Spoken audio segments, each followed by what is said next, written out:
Kara Hunter, and I've been a teen librarian for 8 years. It's a 40-hour-a-week job, typically at least 1 or 2 nights a week and rotating weekends. So it is nights and weekends on occasion. A full day working at the library is, first you'll come in, you'll pull holds. Holds is what we do to transfer books that people want from one branch to another. Staff perspective. This area is the incline where it feeds it. Eventually a book will come up, feeds it, that's where it checks in, and then it goes along to go to a bin. This bin is for books that have holds on them. So someone can come here, do that, and it prints the hold slip. And so when it goes to the correct bin, then we put them on carts and shelve them. In the past, you guys did it. Every book by hand. Wow. Yes. But this machine has really made things a lot simpler. So here I work in reference, so I work with teens, but I also do adult services in that I help adults at the customer service desks. We help them with reader's advisory, we help them on the computer, we help them print. Sometimes it's really basic stuff. Sometimes they'll ask a complicated question that we need to research. We do programming.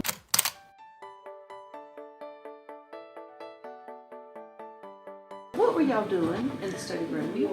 What program? Puppetry. We're practicing our voices and cracking each other up. See. So children's librarians are a different animal altogether. We are. So a lot of why we were cracking each other up is because we were developing the voices. But here's our stage. Sit too.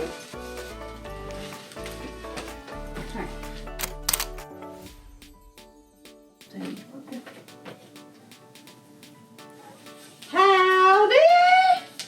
Cluck, cluck, cluck, cluck, cluck, cluck, cluck, cluck, cluck. One day, Henrietta the cat, well, she told me the truth.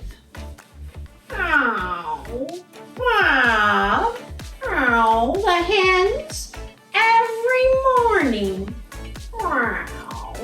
That's what roosters do. What? We have a lot of things that we're passionate about and initiatives that we're doing, but we don't have special people to do them. We literally do our day jobs and then all this extra stuff on top of it, which is awesome if you have a bunch of different interests, and I do. When I was in high school, I worked at our local library and I really enjoyed it. And then I went off to school and got a degree in something completely unrelated. I thought that when I ran away after school, I was going to run away to California and make movies. I was going to be on the backside of the camera, not in front of the camera. Well, life has a way of changing things. After I got out of school, I worked at a bookstore and I got a part-time job additionally at the local library. After a while, I went to library school while I was working at the library, and I've been here full-time since 1994. I was in 11th grade and we had to do a career paper. I went to my local library, talked to the reference librarian there. I did a paper on it and I loved it. I've always helped my classmates with library research. I went to college with my English degree, decided to get a education backup, just in case I can't find a job, because the library field was really tough at the time. It was around the recession. I was like, well, maybe I can get this as my backup. Well, that failed. Failed miserably. Senior year, I was like, oh, no more teaching. I can't do this. I can't do this full time. But I do like smaller groups. So I just went ahead, got on my master's and went right into libraries. You do have to have a bachelor's of some sort, and then you do, if you would like to be a strict librarian, have the real term librarian, you have to get an MLIS degree, which is a master's in library science. And there are some positions within libraries where you have to have an MLIS. If you want to move up and manage a library, you have to be a director, and that requires it. But that doesn't necessarily mean you have to have that to work in a library. And typically in our field, I'm an alien in that I was very young when I decided to be a librarian. Most people do it as a second career. Most people come into it, midlife-ish. And I was one of like 3 actual young people in my master's classes. Well, we're not quiet. What? Yeah, exactly. See, we're fun-loving. And libraries aren't quiet anymore. I'm certainly not running around shushing people unless they're, screaming. It's not a quiet place. It's very busy. It's kind of loud sometimes. It is not the quiet space to study a lot of the time. We do like a cardigan. I will absolutely admit that we do like a cardigan. It depends on the person, but you will see a lot of cardigans, but it's just like going to a doctor's office. Some places are cold and there's always air moving, fingers crossed, usually. What's your favorite color of cardigan? Well, I have a black one on my chair right now. Classic. We have a lot of fun. We really work as a team. I'm part of the Adult Services Department. However, we help out with the Children's Department when they have special events. And one of the special events that they had was a Harry Potter event, and it was on Halloween, and I dressed up as Hermione Granger. Had a really good time with the kids. I served butter beer, and that night when I was at my home giving out candy, one of the kids came up to me and said, "Hey, you're Hermione Granger," because I kept the costume on, and I said, yes I am. And he said, "No, you're the Hermione Granger from the library." So he recognized me. I love teens, first of all, and teens don't get as much attention or didn't used to. Teens are usually like, oh, they're so snarky, we don't like them.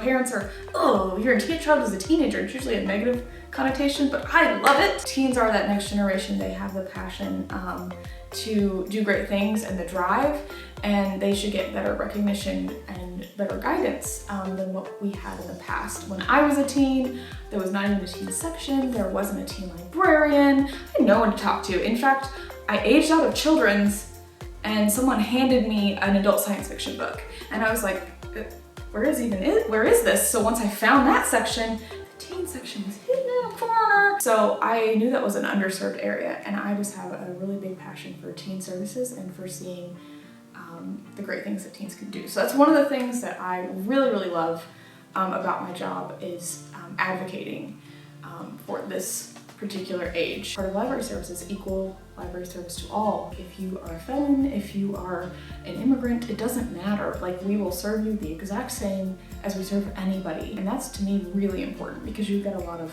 no, this is not okay for you. People who don't feel accepted into other spaces, and libraries always believe that you should have a space. The most obvious one is the use of technology. For example, I had a senior citizen come in this morning, and he has an Android phone that he doesn't quite know how to use. So I worked with him a little bit to get him up and going with text messaging.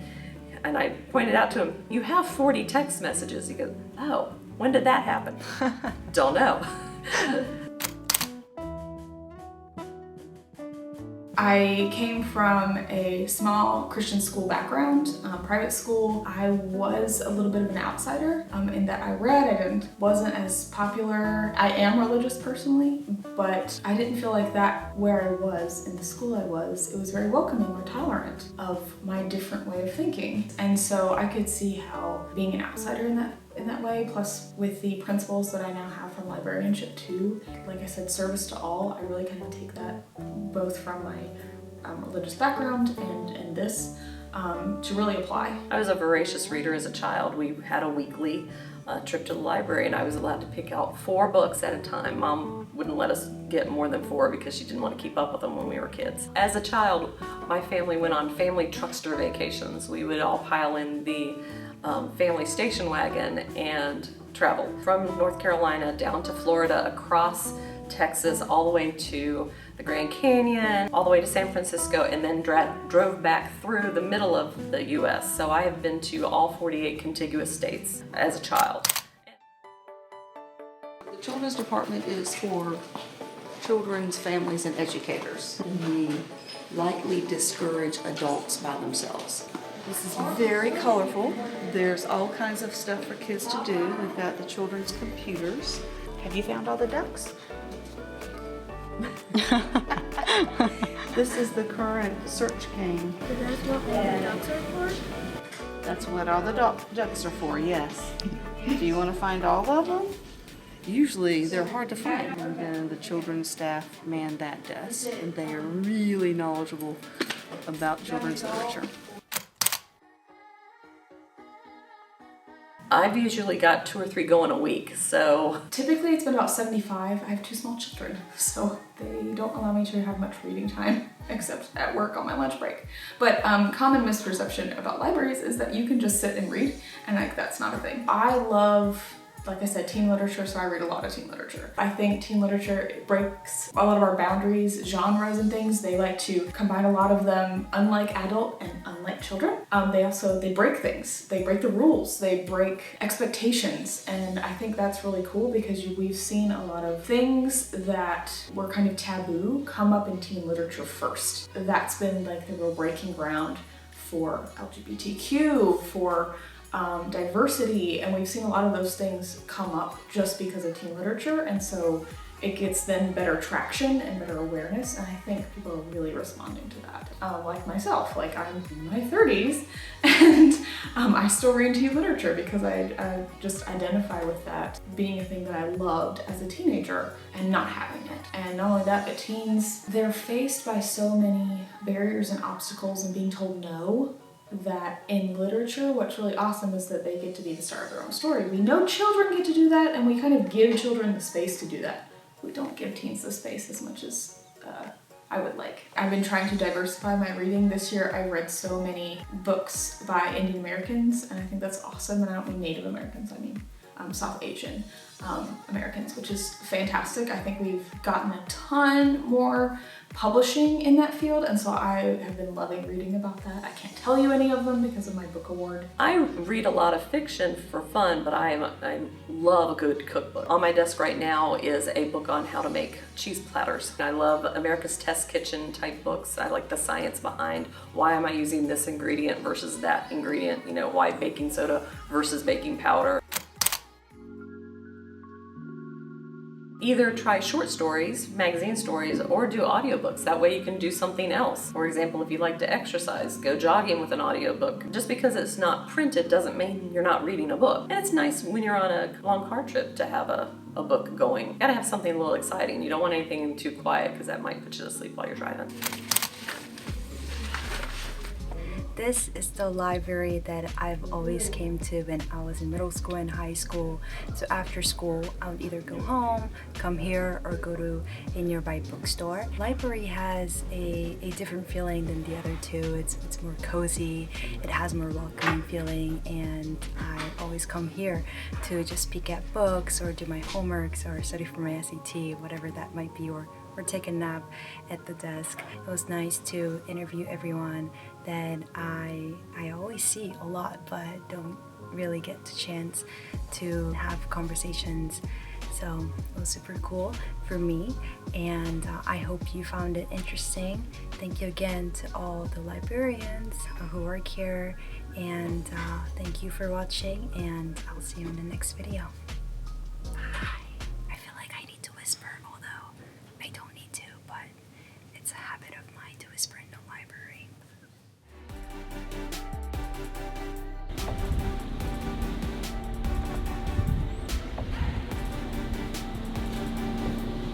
Yeah, so we do this once a week.